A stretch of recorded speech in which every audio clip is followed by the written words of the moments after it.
Bismillahirrahmanirrahim. Assalamualaikum warahmatullahi wabarakatuh. Alhamdulillahi wa kafa. Wassalatu wassalamu ala rasulillahil mustafa. Wa ala alihi wa sahbihi wa man wafa. Wa ba'd. Saudara-saudariku, semoga kita semua senantiasa dijaga, dirahmati, dan dimuliakan oleh Allah Subhanahu wa Ta'ala. Tanpa terasa, kita telah menjalani beragam aktivitas dalam konteks berkehidupan di muka bumi ini. Telah mengantarkan pula kita selain ke beragam tempat, juga perjalanan waktu yang tak terasa, terkadang telah melampaui bulan ke bulan, tahun ke tahun, bahkan uniknya tak terasa pula bahwa saat kita beraktivitas kini, waktu tahunan dalam penanggalan Hijriah telah berganti.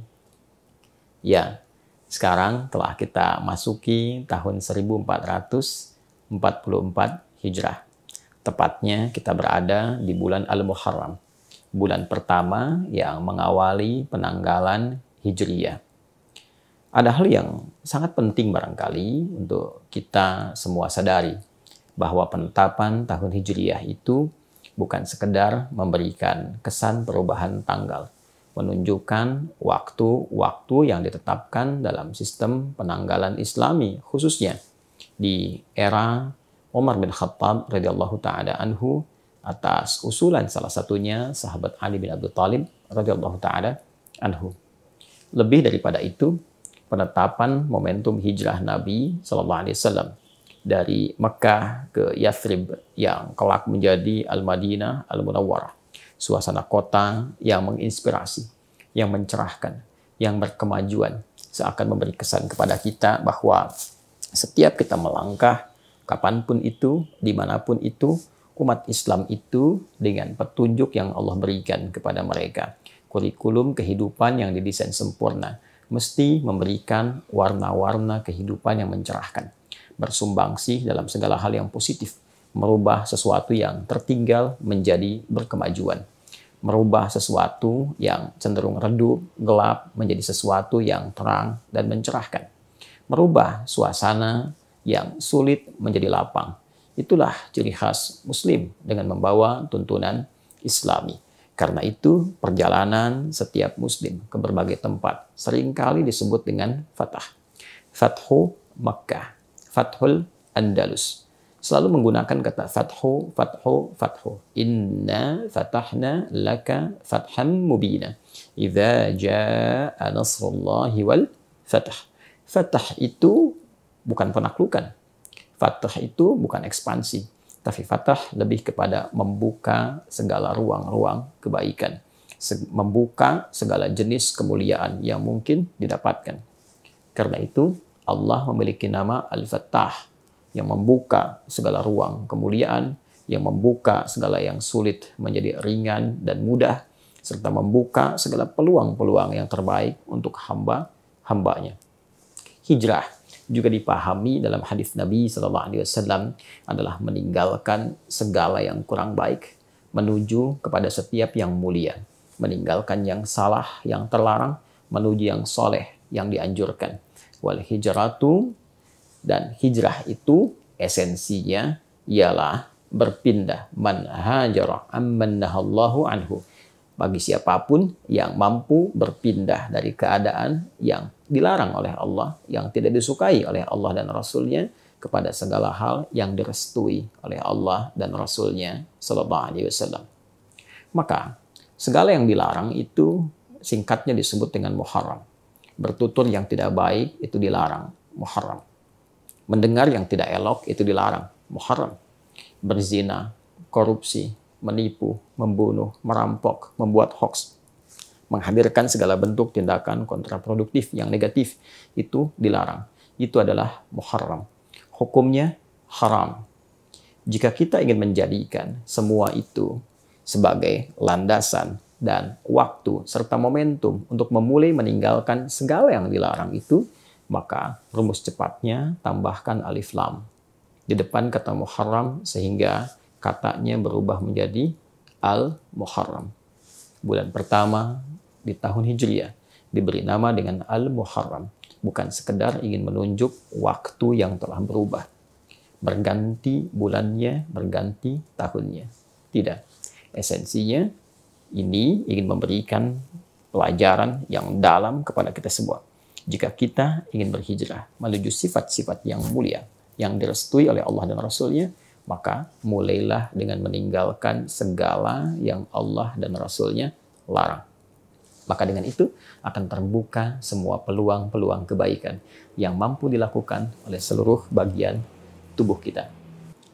Seperti yang telah disampaikan bahwa penamaan Al-Muharram bukan sekedar menunjuk kepada waktu, bulan pertama di tahun Hijriah. Lebih daripada itu, Al-Muharram memberikan kesan pembelajaran kepada kita agar mampu mentransformasikan diri menjadi lebih baik, lebih soleh dengan memulai meninggalkan segala yang dilarang, yang diharamkan oleh ajaran Islam. Lebih tepatnya oleh Allah Subhanahu wa Ta'ala dan Rasul-Nya Sallallahu Alaihi Wasallam. Untuk itu, bulan Al-Muharram termasuk satu dari 4 bulan yang diisyaratkan langsung dalam Al-Quran di surah ke-9 At-Taubah di ayat 36, termasuk rangkaian bulan-bulan yang disebut dengan hurum. Lebih tepatnya bulan untuk melatih kita menjadi lebih baik dengan cara meninggalkan segala yang tidak diperkenankan oleh Allah Subhanahu wa Ta'ala. Segala yang tidak menempat. Mata mestinya memandang yang baik, tidak menempat pandangan itu dengan memandang yang tidak baik. Lisan mestinya bertutur yang baik karena lisan diciptakan untuk berkata yang baik. Man kana yu'minu billahi wal yawmil akhir falyakul khaira aw liyasmut. Demikian kata Nabi sallallahu alaihi wasallam. Siapa yang merasa yakin dengan Allah dan akan dihisab di hari kiamat, maka gunakan lisannya untuk bertutur yang baik. Bila tak mampu, cukup diam. Maka ketika lisan digunakan untuk bertutur yang tidak baik, itu namanya tidak menempat. Segala yang tidak menempat itu disebut dengan perbuatan zulmun. Orangnya, pelakunya disebut dengan zalim. Untuk itu Allah berfirman di Quran surah ke-9 At-Taubah di ayat ke-36. Inna iddatash syuhuri indallahi 12 syahran fi kitabillah yauma khalaqas samawati wal arda minha arba'atun hurum. Dzalika ad-dinul qayyim fala tadhlimu fihinna anfusakum. Sungguh jumlah bilangan bulan yang telah ditetapkan Allah sejak mencipta langit dan bumi itu berjumlah 12 dalam setahun. Dari 12 jumlah bilangan bulan itu ada 4 bulan yang disebut dengan bulan hurum. Bulan untuk berlatih meninggalkan segala yang haram, segala yang terlarang. Sehingga dengan meninggalkan yang salah, yang soleh diharapkan bisa naik ke permukaan. Sehingga berwujud segala bentuk sifat mulia dan akhlak yang terpuji. 4 bulan ini diisyaratkan oleh Nabi dalam hadis yang sahih ketika beliau bersabda sallallahu alaihi wasallam, "Thalatha mutawaliyat." 3 berurutan. Dzulqa'dah, Dzulhijjah, kemudian Al-Muharram. Dzulqa'dah bulan ke-11, Dzulhijjah bulan ke-12, Al-Muharram bulan yang pertama yang sekarang kita berada di dalamnya. Dan yang keempat, Rajabun Mudhar, ma baina Jumada wa Sya'ban, serta bulan ke-7 yaitu Rajab yang diagungkan suku Mudhar, terletak antara bulan Jumada yang ke-6 dan bulan Sya'ban yang ke-8. Bulan Al-Muharram ini diisyaratkan oleh Nabi termasuk bulan hurum. Di Quran ditegaskan dzalika ad-dinul qayyim fala tadhlimu fihinna anfusakum. Itulah petunjuk Allah yang benar, yang lurus, yang melatih kita agar tidak terjebak pada segala yang terlarang, yang mengarahkan manusia pada keburukan. Maka jangan pernah menempatkan sesuatu yang bukan pada tempatnya saat masuk momentum untuk berlatih itu. Lebih tegasnya, jangan pernah melanggar ketentuan dengan mengerjakan yang haram di bulan-bulan latihan itu. Bulan ini khusus untuk berlatih meninggalkan yang haram. Maka jangan lakukan yang haram. Ibnu Abbas radhiyallahu taala anhuma bahkan sampai menegaskan, jika ada seorang muslim sengaja melakukan perbuatan haram di bulan-bulan hurum, maka boleh jadi potensi dosanya itu bisa 2 kali lipat dari hari-hari biasa. Sebaliknya, Para ulama juga mengomentari, jika ia berbuat perbuatan yang mulia, maka boleh jadi pahalanya pun 2 kali lipat dari bulan-bulan biasanya. Maka dianjurkan di bulan Al-Muharram meningkatkan banyak amal saleh. Bisa dengan meningkatkan salat, meningkatkan infak, meningkatkan doa, meningkatkan interaksi dengan Al-Quran, dan bila mampu mengumpulkan itu semua, maka kerjakan satu amalan yang berpotensi mengumpulkan keseluruhannya, yaitu puasa. Sangat dianjurkan puasa di bulan-bulan hurum dan disukai oleh Nabi Shallallahu Alaihi Wasallam. Karena itu boleh silahkan perbanyak puasa di bulan Al-Muharram ini. Perbanyak artinya boleh setiap hari, boleh mengambil yang belum terbiasa sehari. Bagi yang tidak pernah puasa di luar Ramadan mungkin jadi banyak. 2 hari, 3 hari, 4 hari, semampu yang bisa kita kerjakan. Namun esensinya dengan puasa itu hasil yang mampu merubah kita meninggalkan segala yang haram. Biasanya kalau sudah puasa, sholatnya meningkat, bacaan Qur'annya makin rajin, infaknya makin baik, dan puncaknya membimbing kita lebih mulia di hadapan Allah Subhanahu wa Ta'ala. Saudara-saudariku, satu kali sahabat Ibnu Abbas radhiyallahu ta'ala anhuma menyampaikan informasi seputar awal kedatangan Nabi sallallahu alaihi wasallam ke Al-Madinah Al-Munawwarah. Beliau menyampaikan, qala qadima an-nabiyyu sallallahu alaihi wasallam al-Madinata fara'a al-yahuda tasumu faqala ma hadha faqalu hadha yawmun salih najja Allah subhanahu wa ta'ala fihi Musa wa bani Israel min aduwihim fasamahu Musa alaihi salam faqala Rasulullah sallallahu alaihi wasallam ana ahaqqu bi Musa minkum fasamahu sallallahu alaihi wasallam wa amara bisiyamihi. Rawahul Bukhari. Nabi sallallahu alaihi wasallam di awal kedatangan ke Al-Madinah Al-Munawwarah menyaksikan orang-orang Yahudi menunaikan ibadah puasa. Lantas Nabi mencoba mengonfirmasi kebiasaan mereka berpuasa itu yang berkesesuaian dengan tanggal 10 di bulan Al-Muharram yang disebut dengan Ashura. Dalam bahasa Arab terambil dari akar kata Ashrah yang ke-10. Ashura ditunaikan di hari ke-10 di bulan Al-Muharram. Nabi mengonfirmasi kepada para sahabat, orang-orang di sekitarannya, termasuk juga kaum Yahudi pada masa itu. Mahata, apa yang dilakukan oleh orang-orang Yahudi dengan puasa di hari ini? Lalu mereka menjawab bahwa mereka menunaikan puasa pada saat itu untuk mensyukuri nikmat Allah Subhanahu wa Ta'ala yang telah diberikan kepada Musa alaihi salam dan pengikut beliau saat diselamatkan oleh Allah Subhanahu wa Ta'ala dari kejaran dan kekejaman Fir'aun la'natullahi alaih. Hadza yaumun salih. Mereka mengatakan ini hari yang sangat baik, hari saat Allah menyelamatkan Musa alaihi salam dan Bani Israel. Najjallahu fihi Musa alaihi salam wa Bani Israel min aduwihim, dari kejaran musuh-musuh mereka yaitu Fir'aun la'natullahi alaih. Nabi SAW lantas merespon keterangan ini dengan mengatakan, Ana ahaqqu bi Musa minkum. Sungguh, aku lebih berhak untuk melestarikan dan menyempurnakan syariat Musa alaihissalam dibandingkan dengan kalian yang boleh jadi pada saat itu bahkan kini telah bergeser dari ajaran-ajaran syariat-syariat Nabi Musa alaihissalam. Maka beliau pun memberikan contoh kepada para sahabat untuk melestarikan puasa sebagai syukur kepada Allah atas perlindungan Allah kepada Nabi Musa dan kaumnya dari kejaran Fir'aun di masanya. Kemudian meminta para sahabat pun untuk melestarikan puasa yang dimaksudkan, yang dikenal kemudian dengan puasa Ashura yang bertepatan dengan 10 Al-Muharram. Diriwayatkan hadis ini oleh Al-Imam Al-Bukhari. Saudara-saudariku, hadis ini setidaknya mengonfirmasi 3 hal yang bisa kita dapatkan dan kita raih hikmahnya serta melestarikan hukum yang terdapat di dalamnya. Pertama, Nabi ketika mengatakan ana ahaqqu bi Musa minkum. Saya lebih berhak dibandingkan dengan kalian untuk melestarikan dan menyempurnakan syariat Musa alaihissalam.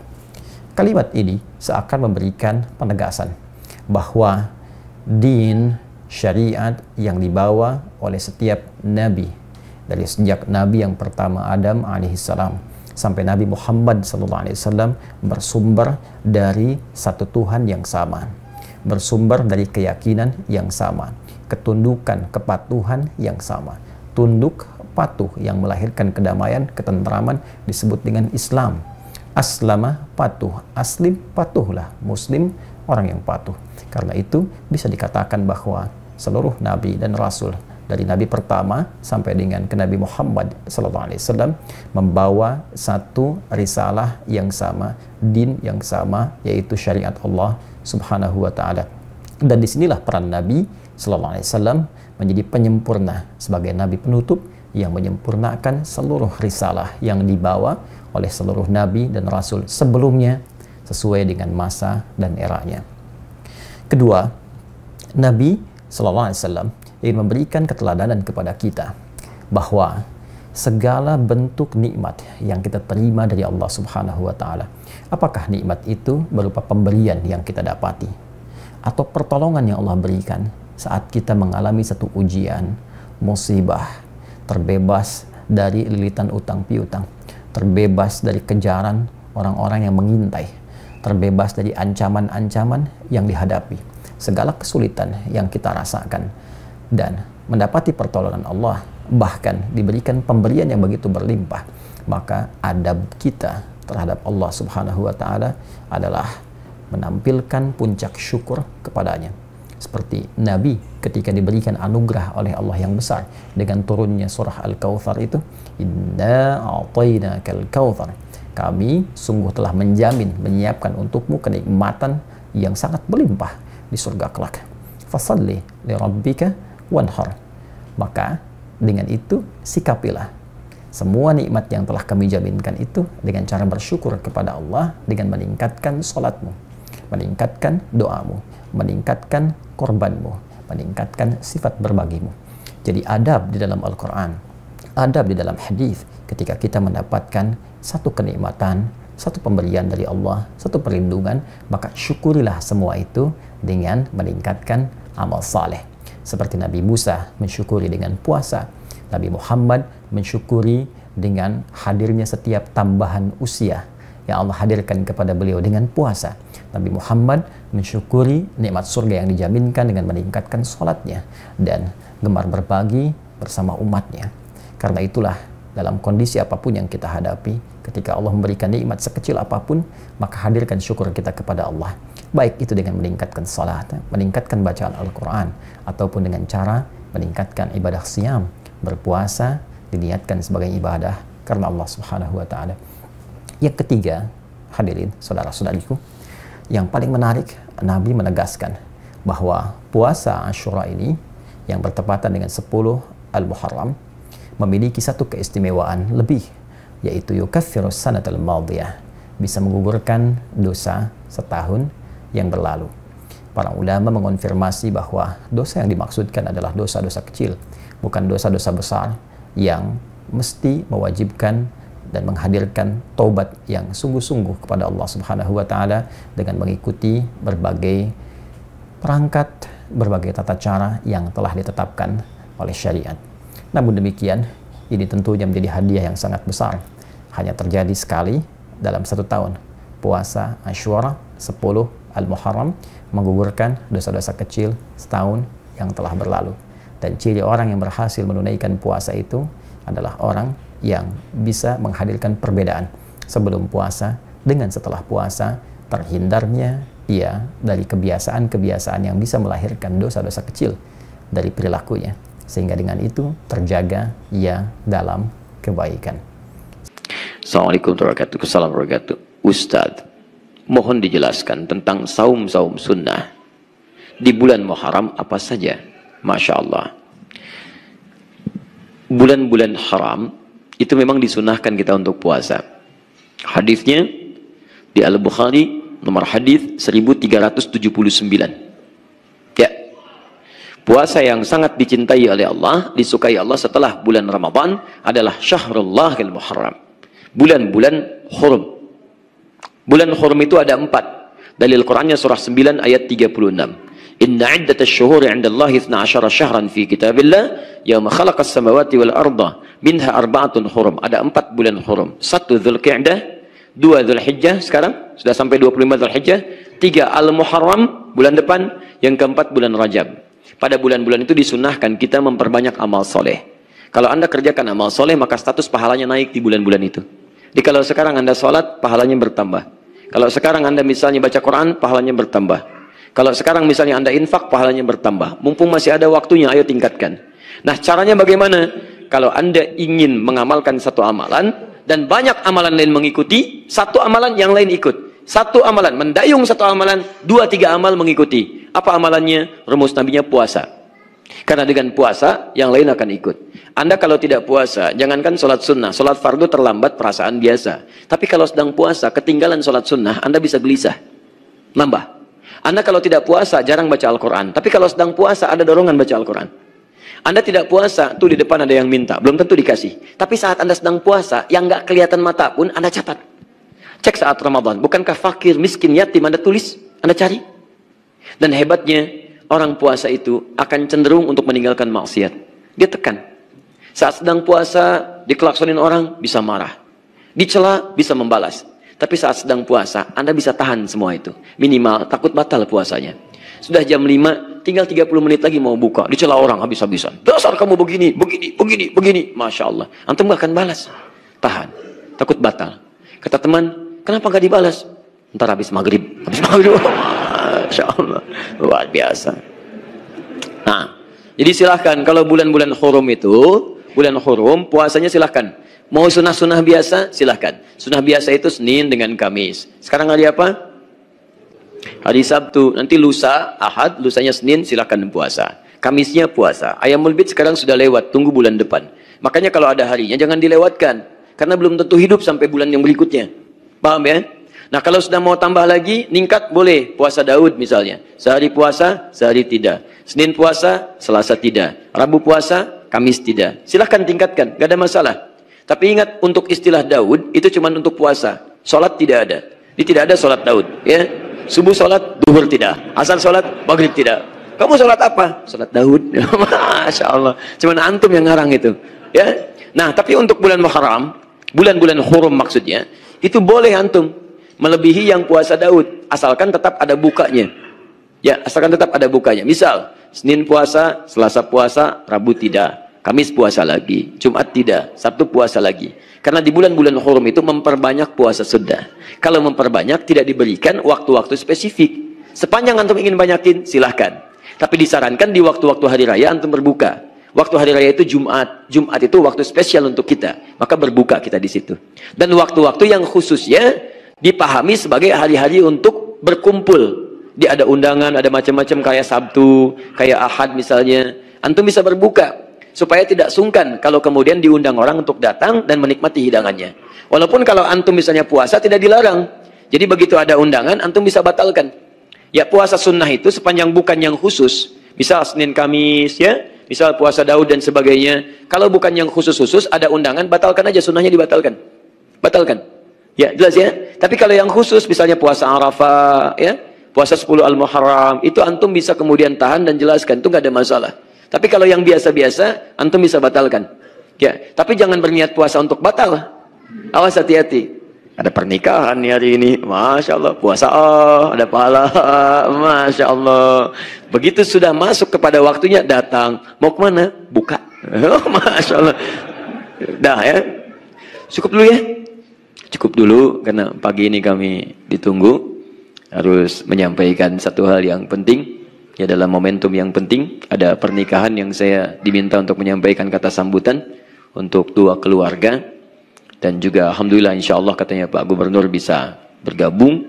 Jadi mohon izin kalau saya mungkin cukupkan dulu sampai di sini. Saya memotivasi, mari kita amalkan apa yang telah kita bahas sama-sama. Teman-teman, ikuti Nabi dalam setiap aktivitas kita. Kamu, Anda, saya, kita sudah berkomitmen bahwa wa ilaihin nusyur untuk hari ini. Maka siapkan rencana Anda sampai dengan tidur kembali. Ayo, sekarang mau sholat duhur nanti di mana? Asar mau jamaah di mana? Hari ini mau membaca berapa ayat Quran? Hari ini mau menghafal berapa ayat? Ayo hadirkan dalam diri kita. Infaknya mau berapa hari ini? Harus punya posnya. Ya, tidak harus diartikan dengan uang, bisa dengan makanan, dengan pakaian. Hari ini mau sedekah apa? Minimal dengan senyuman. Jelas ya? Mudah-mudahan Allah merahmati kita semua. Mudah-mudahan Allah memberikan yang terbaik untuk kehidupan kita dan mengampuni dosa-dosa kita sebelum kembali kepada Allah Subhanahu wa taala. Demikian, berjumpa nanti maghrib di Masjid An-Nur di Bio Farma. Kita akan membahas tentang rumus bahagia dalam naungan Al-Quran dan Sunnah. Kalau antum belum bahagia sampai hari ini, maka apa tipsnya dari Al-Quran dan Sunnah? Atau Anda sudah merasa bahagia, tapi kata Al-Quran, itu bukan bahagia yang kami inginkan. Seperti apa? Insya Allah nanti sore atau maghrib kita jelang bersama di Masjid An-Nur, dia live dari Akhir TV, insya Allah dengan izin Allah Subhanahu wa taala. Kita akhiri dan ada peluang untuk salat syuruk untuk kita amalkan. Subhanakallahumma wa bihamdika asyhadu an la ilaha illa anta astaghfiruka wa atubu ilaik. Wa akhiru da'wana alhamdulillahirabbil alamin. Wa'afu minkum. Maaf. Saya minta untuk teman-teman ada permintaan. Mohon doakan saudara saya Muhammad Fauzan Rehan, sakit virus GBS, sudah dirawat 3 pekan di RSHS. Sekarang lagi masa kritis. Saya mohon untuk kita semua, kita doakan saudara kita Muhammad Fauzan Rehan. Semoga Allah bisa mengangkat penyakitnya, memberikan yang terbaik untuk beliau, dan insya Allah disabarkan keluarganya dan mendapatkan sisi yang terbaik di hadapan Allah Subhanahu wa taala. Allahumma shfi shifaan ajila, shifaan la yughadiru saqama. Allahumma shfi shifaan ajila, shifaan la yughadiru saqama, innaka antas syafi la shifaa illa bi syifaika ya arhamar rahimin. Untuk keluarganya tolong diamalkan Quran surah ke-21 ayat 83 sampai 84. Di situ Allah berjanji bagi yang pernah diuji dengan penyakit bahkan semisal Nabi Ayub, kalau mengamalkan amalan yang sama serupa di ayat itu akan diberikan kesembuhan yang terbaik. Adi Hidayat. Assalamualaikum warahmatullahi wabarakatuh.